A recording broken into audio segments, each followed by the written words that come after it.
상속세 절세 비법, 기준시가로 평가되는 지식산업센터, 구분상가, 토지 등을 구매하라. 절대 따라하시면 안됩니다.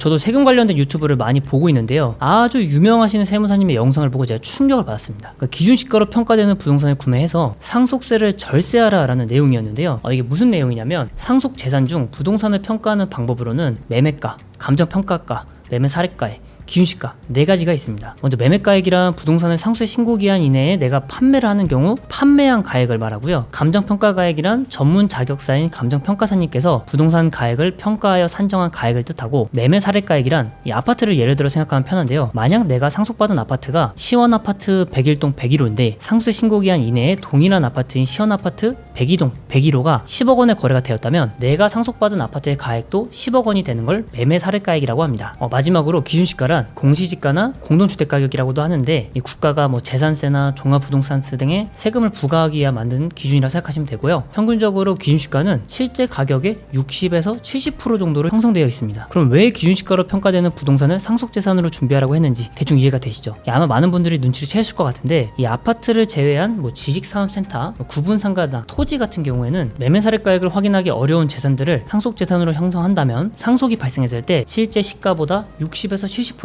낮은 가격으로 상속재산이 평가돼서 이 상속세 세금을 줄일 수 있긴 합니다.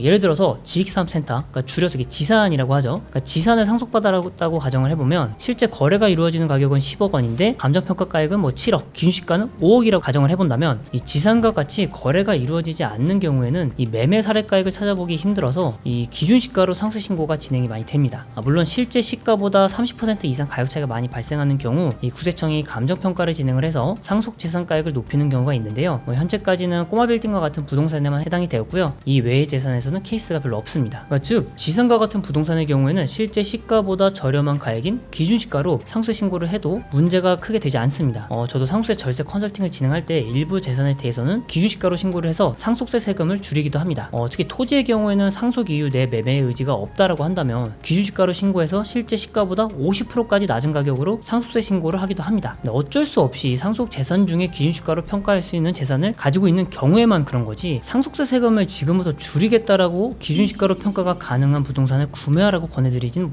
않습니다. 저는 개인적으로 상속세 세금을 준비해야 된다면 다음과 같이 좀 권해드리는데요, 첫 번째는 좀 현금으로 전환이 빠른 재산을 보유하라고 해요. 이 유동성이라고 좀 하죠. 즉 자녀가 상속을 받은 이후 빠르게 현금으로 전환을 해서 상속세 세금을 납부할 수 있는 재원을 마련하는 겁니다. 상장된 주식이 될 수도 있고요, 매매가 잘 이루어지는 강남의 부동산이 될 수도 있고, 사망보험금이 될 수도 있고, 정말 말 그대로 예금이 될 수도 있는 겁니다. 그러니까 대부분의 상속세 세금을 납부하는 자산가들의 경우에는 세금이 작게는 수천만 원에서 많게는 수억 원에 이르는 세금을 납부해야 되기 때문에 이 자녀들이 보유한 현금으로는 세금을 납부하기가 턱없이 부족한 경우가 많습니다. 그러니까 따라서 부부 합산 재산가액이 10억 원을 초과한 분들이라면 이 전문가랑 상담을 통해서 어느 정도 상속세 세금을 준비를 해야 되는지를 파악을 하고, 자녀가 상속세 세금을 납부할 수 있게끔 상속세 세금만큼은 좀 현금으로 전환이 빠른 재산을 준비하라고 제가 권해드립니다. 두 번째는 최대한 많은 재산을 상속하자. 그러니까 상속 재산이 많으면 많을수록 상속세 세금이 많이 발생하는 건 맞는데요, 근데 저 같은 경우는 최대한 많은 상속 재산을 물려주라고 이야기를 많이 드리고 있습니다. 이 상속세 세금이란 결국 내가 가지고 있는 재산 중 일부분을 세금으로 납부하는 거고 나머지는 자녀에게 물려주는 겁니다. 그러니까 예를 들어서 상속 재산이 100억이고 상속 세금이 30억 원이라고 가정을 한다면 상속세 세금이 30억 내기 싫어서 상속 재산 100억을 물려주지 않겠다라는 뜻이기도 합니다. 그러니까 상속세 세금을 절세하고 준비하는 건 맞지만 여기에 너무 매몰돼서 상속 재산을 줄이는 일은 절대 하시면 안 됩니다. 그러니까 종전에 말씀드린 이 기준시가로 상속 재산이 평가된다는 것은 근 1년 동안 매매된 사례가 없다라는 건데, 이런 재산을 상속을 받더라도 이 앞으로 투자의 상승을 기대하기도 좀 어렵고요, 만약 상속세 세금이 부족하더라도 부동산을 처분해서 상속세 세금을 내기가 어렵기 때문에 저는